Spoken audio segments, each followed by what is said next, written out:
안녕하세요. 오늘은 지난 시간에 이어서 비지도 학습에 대해서 후반부에 대해 소개를 하도록 하겠습니다. 실습 코드와 제가 사용한 강의 소스들은 다음과 같습니다.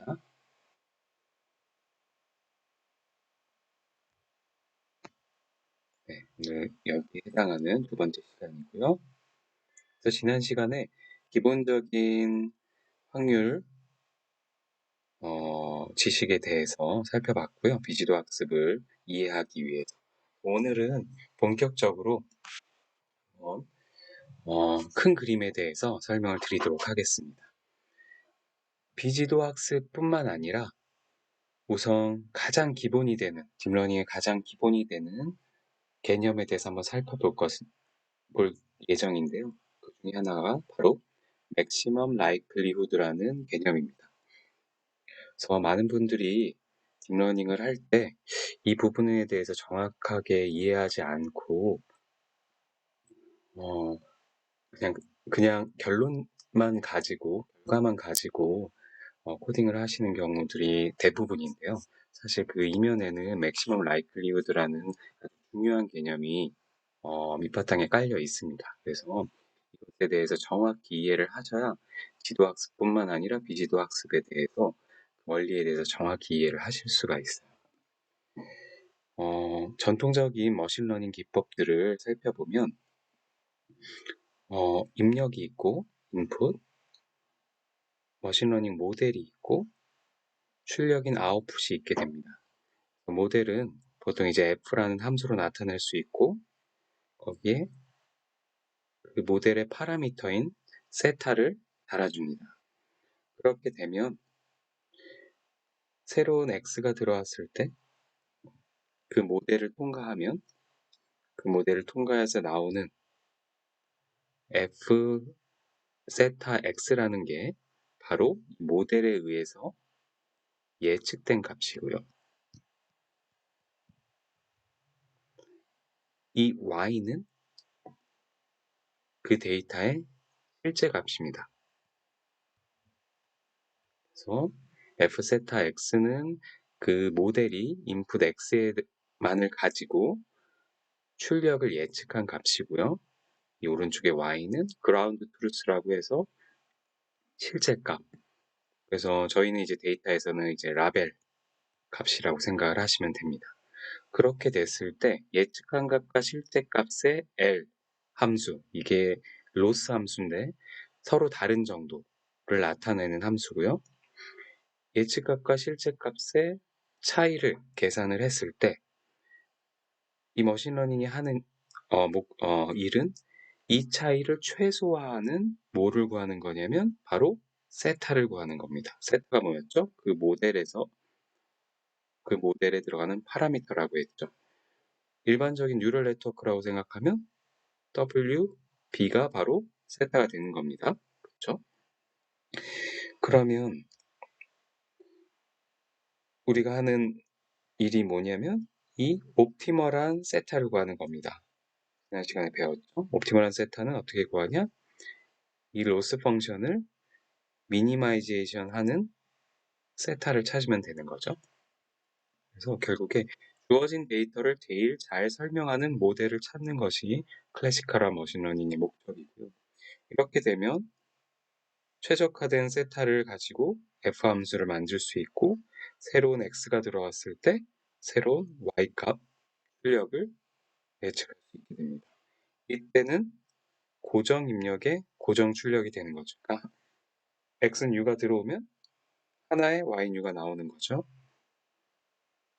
이게 이제 가장 기본적인 클래시컬한 머신러닝인데 딥 뉴럴 네트워크도 결국엔 동일합니다. 머신러닝의 한 부분이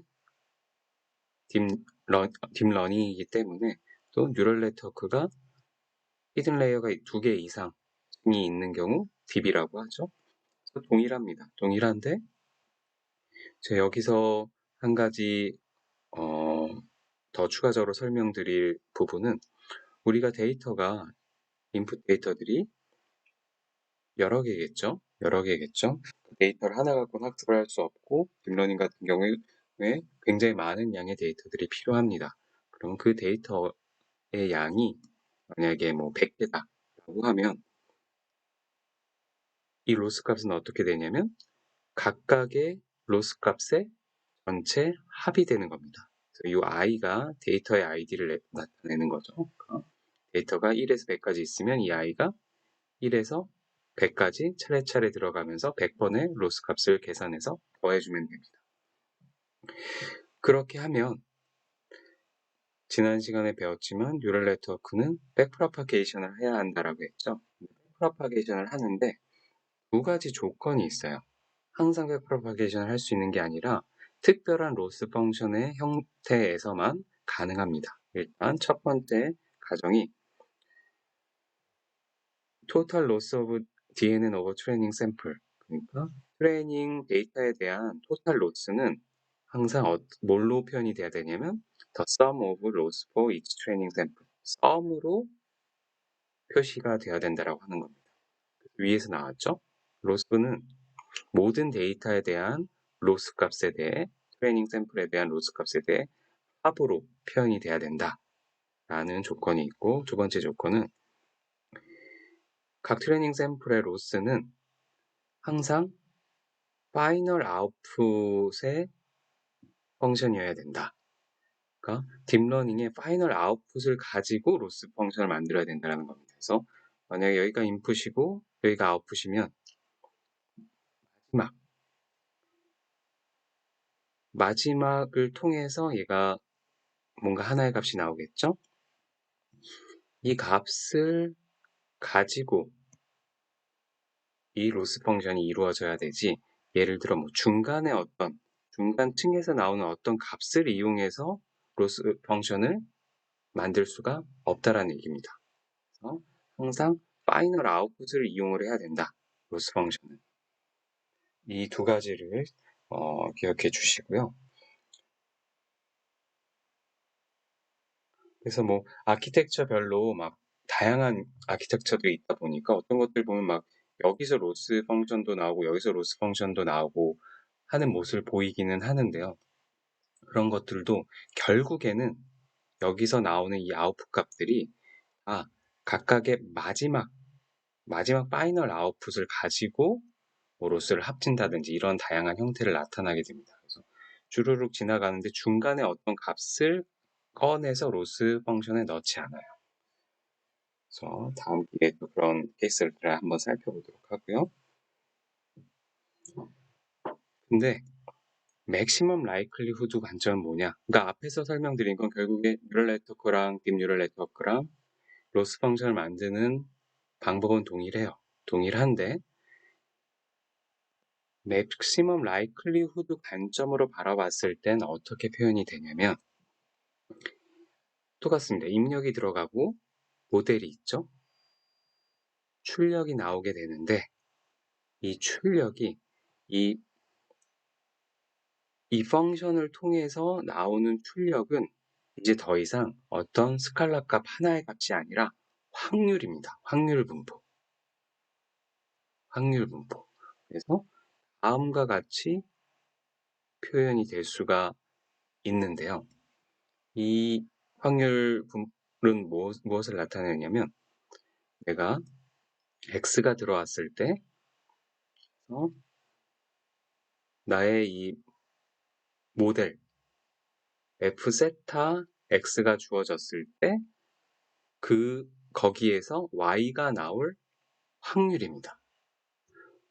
그러니까 아까는 여기서는 x가 f 세타에 들어가면 바로 y에 대한 예측값이 나왔는데요. 이제는 y에 대한 예측값이 나오는 게 아니라 y의 예측값 실제 라벨인 y가 나올 확률을 이야기를 하는 겁니다. 조금 다소 어렵죠? 무슨 말이지 이게? 다시 설명을 드려보면 그러니까 이번에는 기존의 클래시컬한 머신러닝에서는 뭔가 x가 모델에 들어가면 항상 그냥 하나의 스칼라 값이 나온다라고 생각을 했는데 이제는 모델을 통과한 아웃풋은 스칼라 값이 아니라 어떤 확률 분포가 나오게 됩니다. 뭔가 디스트리뷰션이 나오게 되는 거예요. 그럼 예를 들어 F 세타를 학습을 시켰더니 세타 2가 됐다. 결국에 세타가 학습돼 세타 2인데 그러면 F 세타 2 X라는 거는 어떤 값이 아니라 이런 확률 분포, 또 F 세타가 세타 1으로 학습이 되면 이런 확률 분포를 가진다는 뜻이에요. 그래? 그래서 이 경우에는 기존의 이 로스 펑션이 네거티브 로그 라이클리후드라는 펑션으로 나타나게 됩니다. 그래서 이것도 뒤에서 다시 설명을 드릴 건데요. 이제는 이 왼쪽에 로스 펑션의 형태가 아니라 결국에 이 형태가 마이너스 로그 라이클리후드 형태로 가게 됩니다. 그래서 이 값을 미니마이제이션 해줄 수 있는 최적화된 세타를 찾는 겁니다. 그러면 이 최적화된 세타를 알게 되면 결국에 우리가 알 수 있는 것은 갖게 되는 건 확률 분포를 갖게 됐어요. 결국에 새로운 x가 들어왔을 때 y가 나오는 확률 분포를 얻게 되는 겁니다. 그러면 이제부터는 고정 입력, 고정 출력이 아니라 고정 입력이 들어가더라도 x뉴가 들어가더라도 y값 하나가 나오는 게 아니라 이런 y에 대한 확률 분포가 나와서 여기서 우리가 샘플링을 할 수 있게 됩니다. 그래서 이 물결 표시가 바로 샘플링을 한다는 뜻인데요. 그럼 새로운 y뉴가 나오는데 내가 어디서 샘플링을 하느냐에 따라 y값이 달라지는 거죠. 물론 민에 해당하는 y값이 나올 확률이 제일 높겠죠. 확률 분포니까요. 그리고 양쪽 끝단으로 갈수록 확률은 낮아집니다. 하지만 나올 수도 있는 거죠. 그래서 결국에 주어지는 데이터를 제일 잘 설명하는 모델을 찾는 게 머신러닝의 목적이지만 맥시멈 라이클리후드 관점에서는 그 모델의 아웃풋이 확률 분포다라는 차이점이 있습니다. 그래서 이 부분을 뒤에서 다시 한번 좀 이제 설명을 드릴게요. 그러면 내가 이 확률을 맥시마이제이션 하는 세타를 찾는다는 게 무슨 의미인가? 라는 걸 다시 한번 살펴볼게요. 이 확률이 뭐였죠? 조건부 확률이 주어진 함수, 주어진 모델에 x를 넣었을 때 y가 나올 확률. y는 이제 true 값입니다. 실제 값, ground true. 그러면 우리가 ground truth y가 여기에 있다고 봅시다. 요 수평축이 이제 y의 값들을 나타내는 거예요. 그래서 실제 값은 y가 여기에요. 그러면 내가 학습을 했는데 이 세타를 학습했는데 세타2로 학습이 됐어요. 결국에. 그런데 이 세타2일 때 확률 분포는 그 f는 이렇게 된다고 합시다. 그러면 이 확률 분포에서 y가 나올 샘플링을 했을 때 y가 나올 확률은 어디예요? 확률 이건 이제 지난 시간에 배운 PDF이기 때문에 probability density 값이 여기입니다. 여기죠. 그러니까 높아요, 낮아요? 낮아요. 실제 그러니까 내가 학습한 이 확률 분포에서 실제 true y 값이 나올 확률이 굉장히 작다라는 거예요. 근데 더 학습을 시켰더니 이제 세타 1으로 학습이 됐고 그때 확률 분포는 이렇게 된다고 칩시다. 오른쪽으로 갔어요. 그랬을 땐 true y 값이 나올 확률이 어떻게 됐나요? 높아졌죠. 그러니까 세타 2일 때보다 세타 1일 때가 y가 나올 확률이 더 크죠. 그럼 이 말은 계속 최적화를 해서 어떤 확률 분포가 나와야 최고가 되는 걸까요? 바로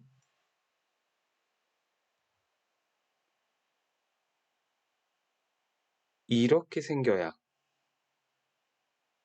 만약 이게 f 세타 3x라면 이렇게 됐을 때 어때요? y를 갖는 y가 나올 확률이 가장 최대가 되는 확률 분포를 찾았죠. 노멀 디스트리뷰션의 형태일 때는 결국에 내 모델이 갖고 있는 아웃풋이 나타내는 확률 분포의 평균값이 실제 true y 값이랑 같아질 때가 가장 좋은 모델이 되는 겁니다. 이해가 되시나요? 그래서 결국에 이렇게 되면 이런 확률 분포에서는 내가 샘플링을 했을 때 y에 가장 가까운 값이 나올 확률이 제일 높죠. 그래서 이런 것이 맥시멈 라이클리후드 관점이라는 거, 확률론적으로 생각을 하면 이렇게 표현을 할 수 있다라는 거. 그러면 이제 앞 슬라이드에서 마이너스 로그를 붙여서 네거티브 로그 라이클리후드로 계산을 한 이유가 뭔지를 살펴볼게요. 아까는 이걸 맥시마이제이션 한다고 해놓고 이제는 여기다가 마이너스 로그를 붙여서 미니마이제이션 한 이유가 뭔가? 여기서는 이렇게 그냥 확률을 맥시마이제이션 했으면서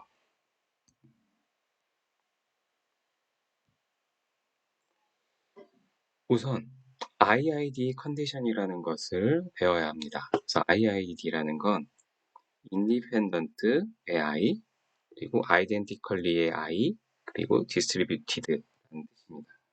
이것을 나눠서 생각을 해보면 이제 첫 번째 어썸션, Independent 하다라는 거 뭐냐면 모든 데이터들이 서로 독립이라는 얘기입니다. 그래서 예를 들어 주사위를 던지는데 1, 2, 3 이렇게 나올 확률을 어떻게 구하죠? 예를 들어 6분의 1, 6분의 1, 6분의 1를 곱하죠. 단순히 왜 곱하나요? 왜냐면 앞의 사건이 뒤의 사건에 영향을 주나요? 안 주기 때문이죠. 그러니까 독립적이란 얘기인 거죠. 이렇게 독립적인 경우에는 그냥 확률을 곱하면 됩니다. 그쵸? 그래서 우리가 이 확률을 구하는데 데이터 하나가 아니라 데이터가 3개인 경우 각각의 3개에 대한 확률을 어떻게 곱하면 됩니다. 이 곱한다는 뜻이죠. 확률에서.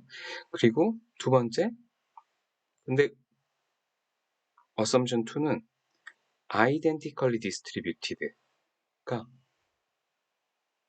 모든 데이터가 identically distributed 됐다라는 것은 이 주사위가 확률이 바뀌지 않는다라는 얘기예요. 할 때마다. 그래서 어떤 데이터든지 동일한 확률을 갖고 있는 거예요. 그래서 예를 들어 그러면 결국에 곱하는 건 똑같은데 내가 뭐 100개 데이터면 그 100개의 확률을 각각 구해서 곱하면 되는데 위에서 차이는 약간 곱하긴 곱하지만 e에다가 di라고 붙여놓은 거는 각각의 확률 분포가 다를 수 있기 때문에 이렇게 붙였고요. 여기는 di가 없죠. 그러니까 모든 데이터에 대해 확률 분포가 동일하다라는 겁니다. 그러니까 주사위를 지금 던지나 내일 던지나 언제 던지나 혹은 그러니까 어떤 데이터에 따라서도 이 확률 분포가 바뀌지 않는다라는 거죠. 그래서 이 경우 그러니까 네거티브 로그 라이클리후드 같은 경우에는 무슨 장점이 있냐? 그러니까 그냥 이렇게 됐을 때 IID를 하면 얘가 곱으로 나타나야 되는데 곱으로 나타나면 미분을 하기가 어렵죠. 어떤 곱셈이 되면. 근데 합이 되면 합으로 나타내면 미분하기가 쉬워집니다. 그렇죠? 그래서 뭐 F1X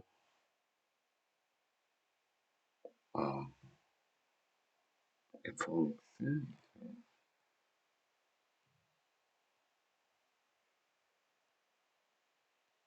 fx1, fx2, fx3 이런 것들을 미분을 하기 어렵죠. 근데 fx1, fx2, fx3는 각각을 미분해서 더하면 되기 때문에 쉬워집니다.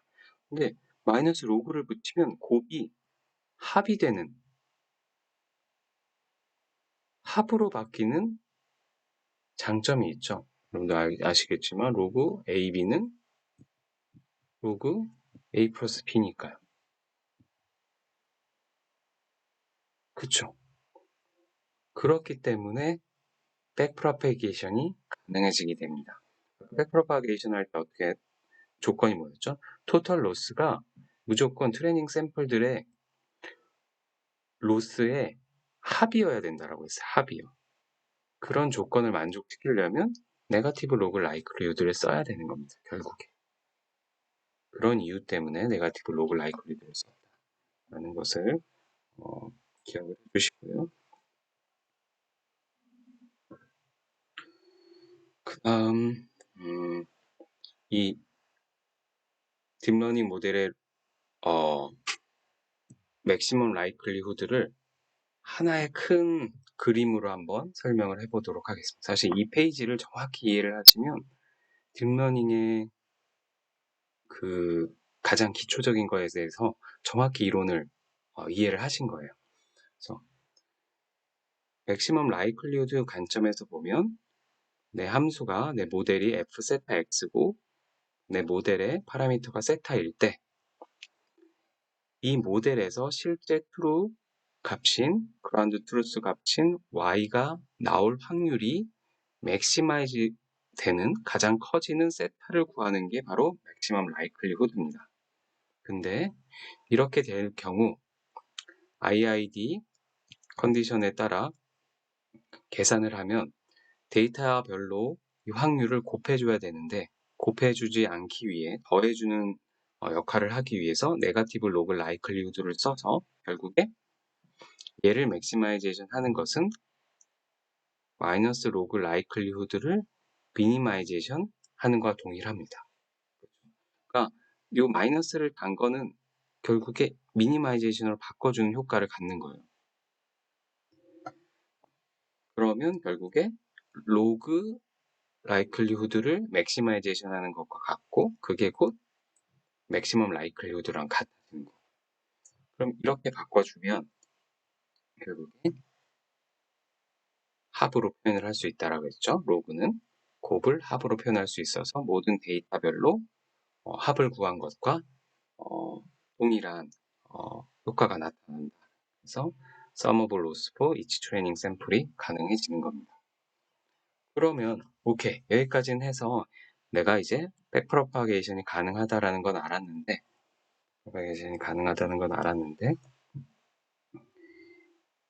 여기에 대한 이제 로스 값을 계산을 해야 돼요. 근데 로스 값을 어떻게 계산을 해야 되지? 라고 하면 이 라이클리후드의 분포를 가정을 해야 됩니다.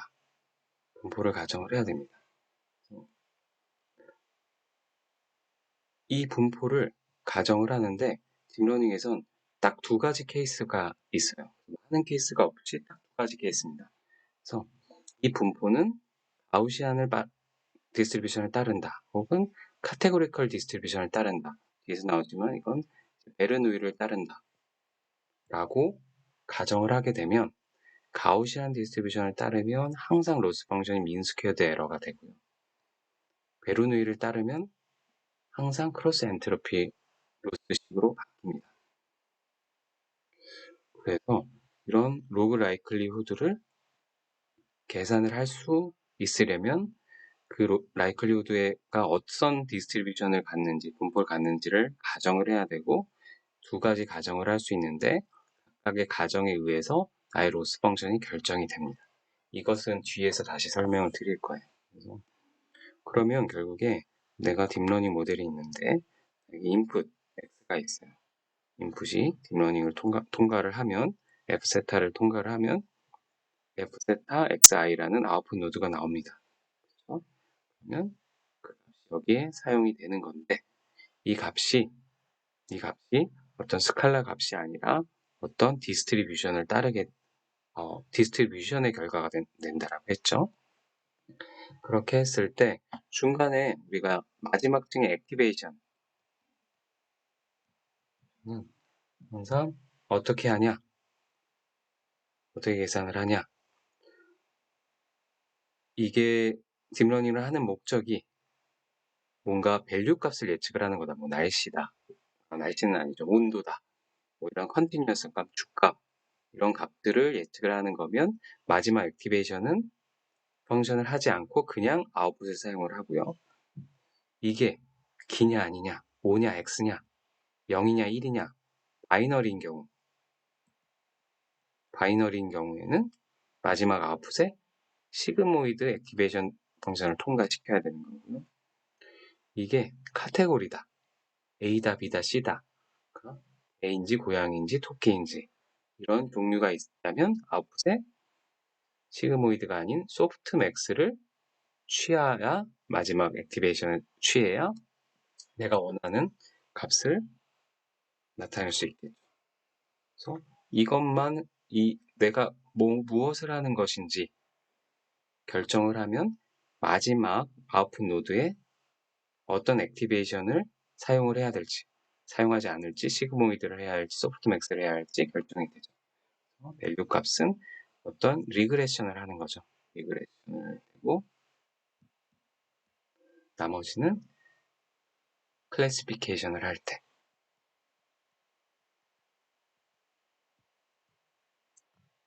때를 뜻합니다. 한번 뒤에서 또 살펴보도록 하겠습니다. 그래서 왜 아까 네거티브 로그 라이클리후드를 해서 내 디스트리뷰션이 가우시안이라고 가정하면 민스퀘어 에러가 되는 거고 베르누이라고 가정하면 왜 크로스 엔트로피가 되는지를 한번 살펴봅시다. 그래서 나의 뉴럴 네트워크 모델의 아웃풋이 가우시안 디스트리뷰션을 따른다라고 하는 겁니다. 무조건 이제 f 세타 x는 아웃풋은 이런 디스트리뷰션이에요. 근데 그 디스트리뷰션을 나타낼 수 있는 값이 뭐죠? U와 시그마죠. 가우시안에서는 노말에선. 근데 그래서 결국에 아웃풋이 뮤 값과 시그마 값이면 되는 겁니다.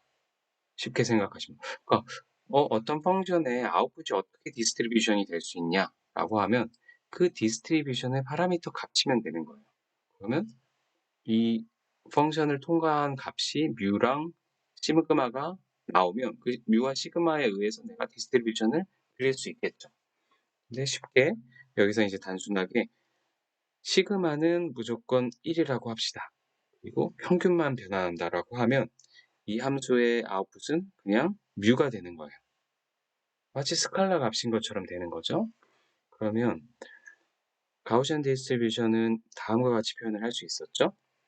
뮤와 시그마가 기분일 때 y의 확률 그리고 이런 식으로 표현이 된다라고 배웠습니다. 그럼 각각의 그대로 집어넣어 줄 수 있겠죠. 뮤 값과 시그마 값을 각각 위치에. 근데 우리가 여기다 로그를 취하면 이 네거티브 로그 라이클리드를 하기 위해서 일단 로그를 취하면 어떻게 되죠? 곱한 것은 나뉘어지는 효과가 되는 거죠. 근데 로그에다가 익스포넨셜을 취했기 때문에 이 원래 있는 값이 그냥 앞으로 나오고 그래서 다음과 같이 표현이 됩니다. 이렇게 한번 계산을 해보세요. 이건 당연하죠. 그런 다음에 마이너스 값을 붙이면 이 마이너스 값이 붙어지고 이거 플러스가 되는 거죠. 그리고 시그마가 우리가 무조건 그냥 1이라고 가정했기 때문에 그러면 시그마가 위치한 곳에 1을 대입을 하면 다음과 같이 정리가 됩니다. 그렇죠? 그리고 다시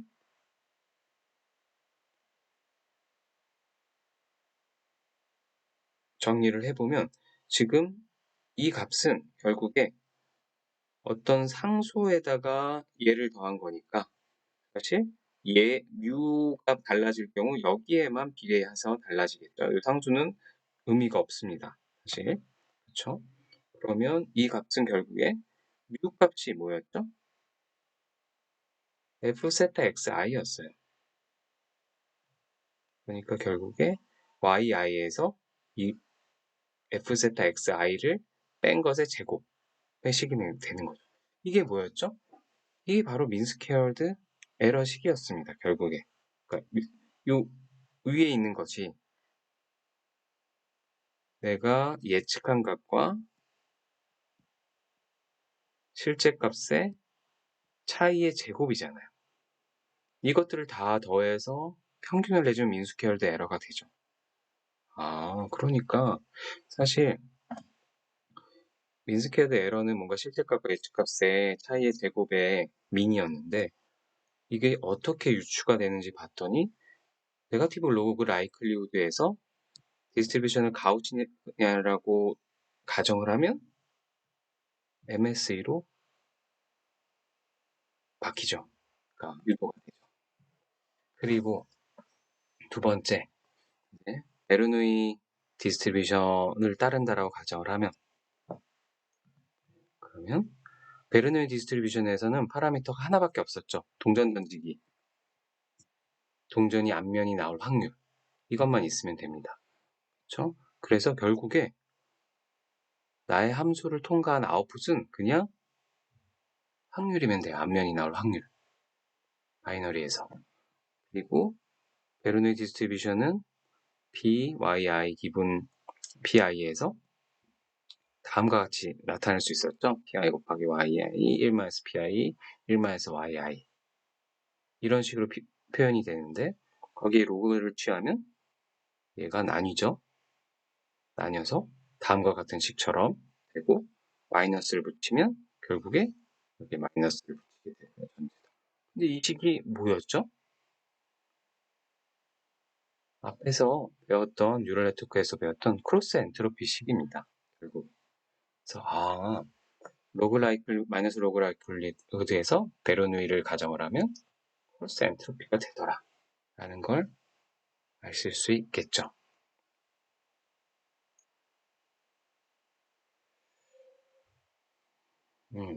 그러면 네, 여기까지가 이제 어떻게 보면 사실 비지도 학습을 얘기를 한 게 아니라 기본적인 뉴럴 네트워크, 그러니까 딥 뉴럴 네트워크, 딥러닝의 기초적인 이론에 대해서 설명을 드린 겁니다. 맥시멈 라이클리드 코드 관점에서.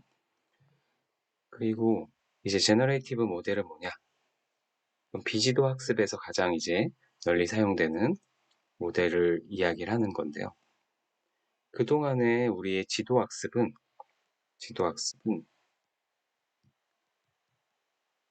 가장 많이 사용되는 게 이제 분류 모델이었어요. 그러니까 이게 어떤 강아지가 아니라 강아지냐, 고양이냐, 그리고 이렇게 분류하는 모델이었는데 분류하는 모델이 아니라 생성할 수 있는 모델이 있다면 그러니까 내가 고양이를 생성하고 싶으면 고양이를, 개를 생성하고 싶으면 개를 생성할 수 있는 모델이 있다면 그 모델은 분류 모델보다 개와 고양이를 더 정확하게 이해하고 있다라고 말할 수 있겠죠. 그러니까 단순히 분류할 수 있는 모델보단 무언가를 생성할 수 있는 모델이 더 이 데이터를 정확히 설명하고 있다라는 겁니다. 그래서 이런 말이 있죠, 물리학자에. 내가 크리에이트 할 수 없는 창조할 수 없다는 것은 내가 이해하고 있지 못하다는 것이다. 그래서 그 사진들을 보면 이 사진들이 각각의 픽셀이 그냥 랜덤하게 구성이 되어 있는 게 아니라 그 지점에는 항상 무언가 빨간색이어야 하고 파란색이어야 하는 뭔가 확률이 있는 겁니다. 그래서 이런 사진들을 살펴보면 결국에 어떤 확률 분포를 따르게 돼 있어요.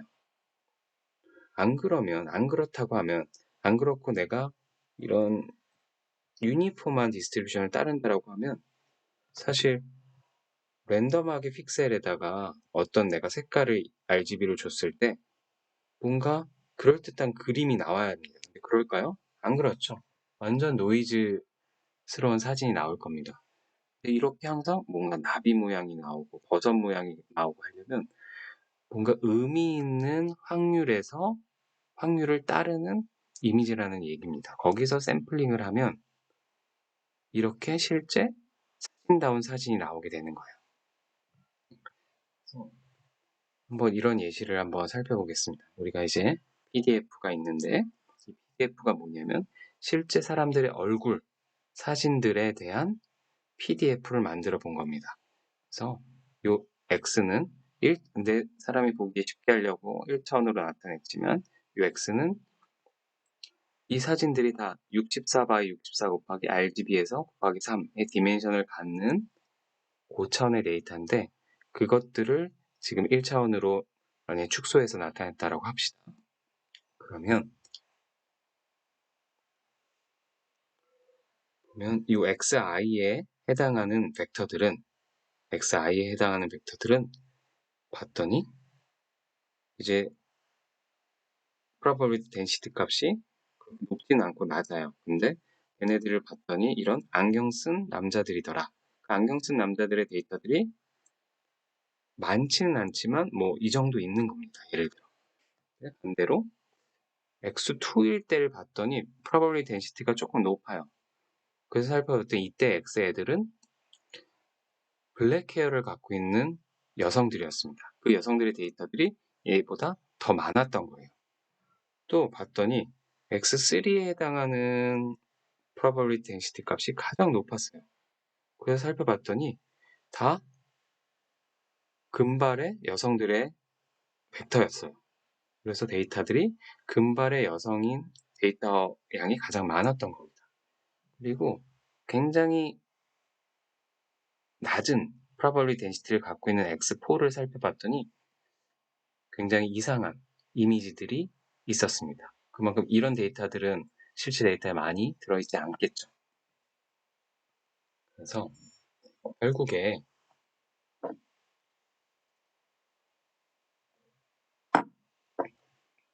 제너레이티브 모델이라는 것은 목적이 뭐냐면 이 파란색 실제 내가 가진 그 데이터의 확률 디스트리뷰션과 동일한 가장 가까운 확률 디스트리뷰션인 P 모델을 학습하는 겁니다.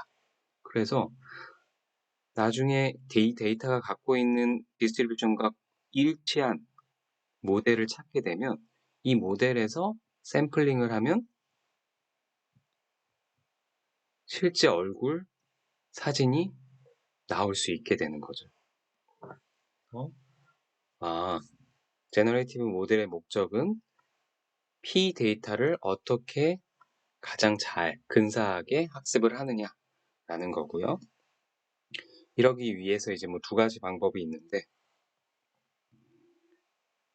이 P 모델을 찾기 위해서 이 확률 분포를 explicitly하게 그러니까 define 하는 경우가 있고 그러니까 이 확률 분포가 아까 말한 거죠. 뭐 가우시안을 따른다 라고 가정하고 이 P를 찾는 방법이 있고요.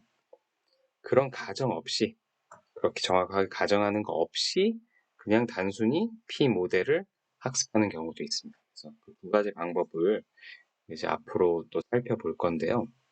그래서 제너레이티브 모델에 두 가지가 있습니다. 큰 축이. 이렇게 다양한 트리 구조로 나눌 수 있는데 제너레이티브 모델은 크게 덴시티를 정확히 디파인 하는 경우와 덴시티에 대해서 정확히 디파인 하지 않는 경우로 나눌 수 있고 그 덴시티를 디파인 하는 경우 중에 가장 대표적인 방법이 이제 베리에이셔널 오토 인코더라는 방법입니다. 그리고 덴시티를 정의하지 않고 계산하는 방법이 학습하는 방법이 겐이 있습니다. 그 모델이 제너레이티브 모델의 가장 큰 상대 모델이라고 생각을 하시면 돼요. 그러면 왜 제너레이티브 모델이 필요하냐라고 하면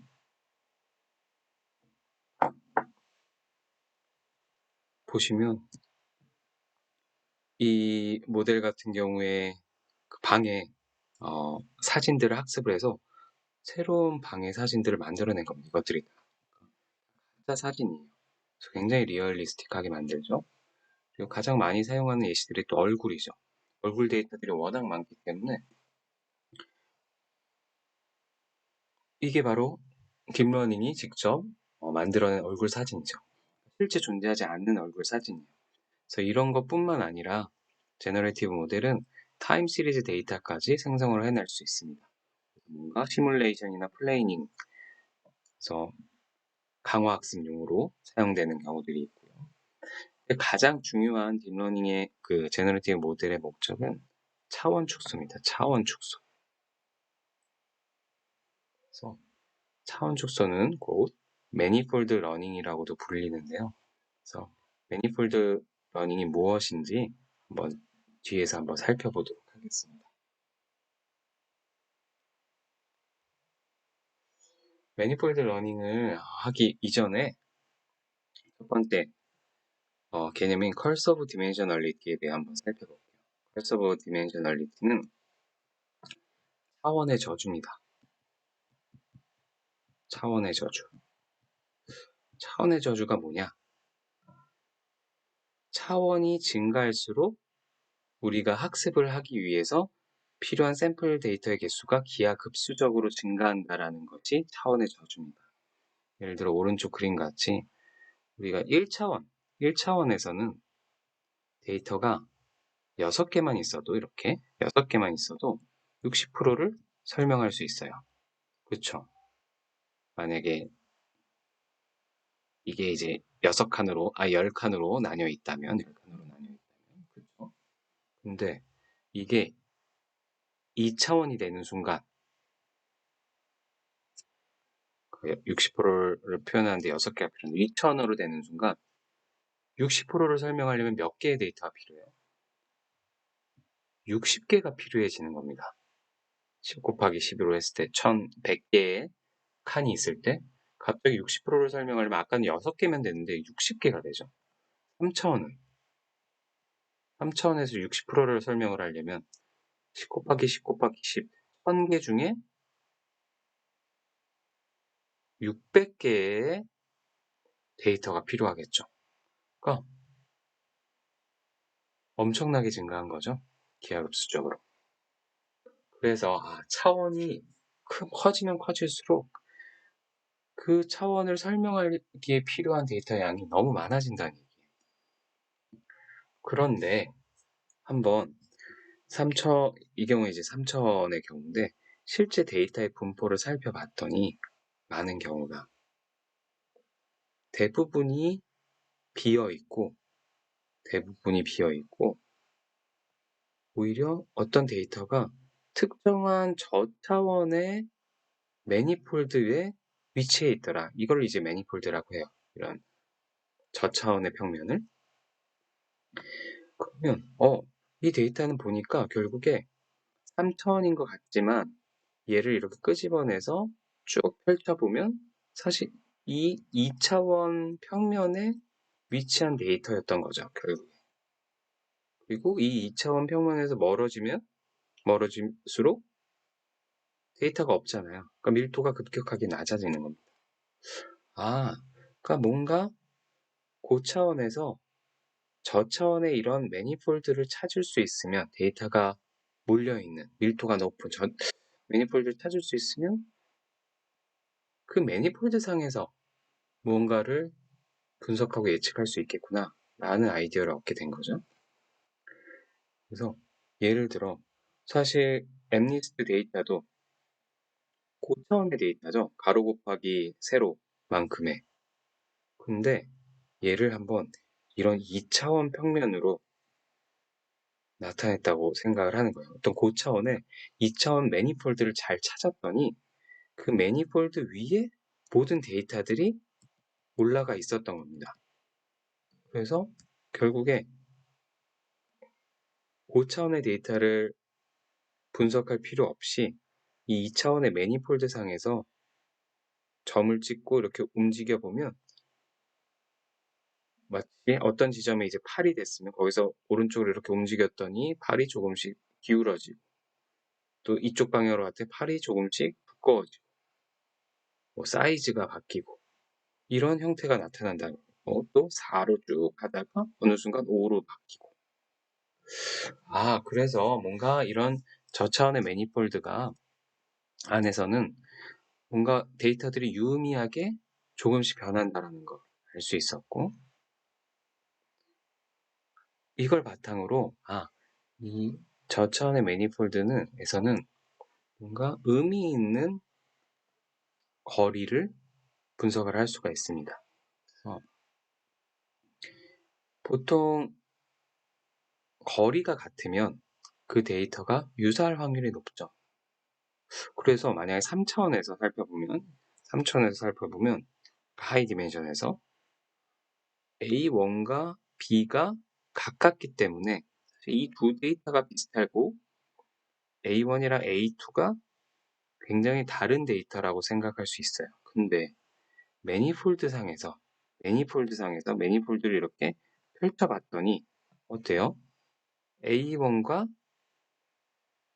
B가 가까운 게 아니라 A2가 가깝고 B가 가장 멀어요. 이렇게 되니까 이렇게. 그렇죠. 그래서 사실은 A1과 A2가 더 유사한 데이터일 확률이 높은 겁니다. 그러니까 고차원에서는 잘못 오해를 할 수가 있었던 거죠.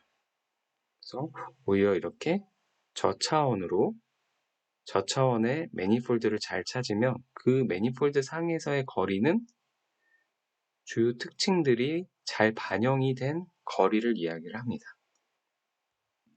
예를 들어 보면 이쪽 사진이 지금 이런 골프채를 이제 들고 있는 사진이고, 이쪽 사진이 공을 거의 치기 전 사진이라고 봅시다.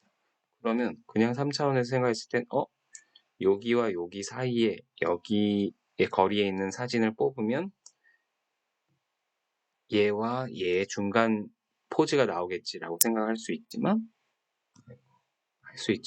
뽑아보면 뭔가 되게 블러리하고 이상한 사진이 나오죠.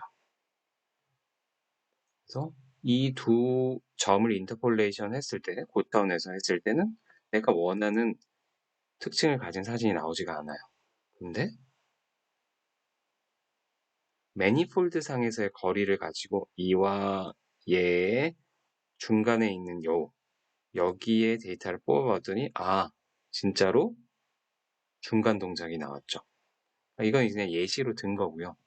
그래서 매니폴드 상에서의 거리가 실제 특징을 설명할 수 있는 거리다 라는 것을 이해를 하시면 돼요. 이래서 매니폴드가 중요하다. 예를 들어 우리가 엠니스트 데이터를 그냥 2차원으로 그냥 뿌려본다고 합시다. 그러면 이렇게 1, 2, 3, 4, 5, 6, 7, 8에 있는 숫자들이 마구 섞여 있는 것처럼 보이는데, 고차원에서 저차원의 매니폴드를 찾아서 그 저차원의 매니폴드 위에서 이 숫자들을 나타내보면 이렇게 뭉쳐 있는 겁니다. 같은 숫자끼리만. 그래서 가까울수록 같은 숫자를 나타내고 멀어지면 멀어질수록 다른 숫자가 나타나게 되는 거죠. 그래서 이렇기 때문에 디멘셔널리티 리덕션, 차원 축소가 중요하구나. 차원 축소는 결국에 매니폴드를 찾는 거고요. 네, 그래서 오늘 비지도 학습의 어떻게 보면 기초 부분을 이제 다 마쳤고요. 다시 한번 이제 슬라이드를 보시고 또 공부를 복습 한번 해보시길 바라겠습니다. 감사합니다.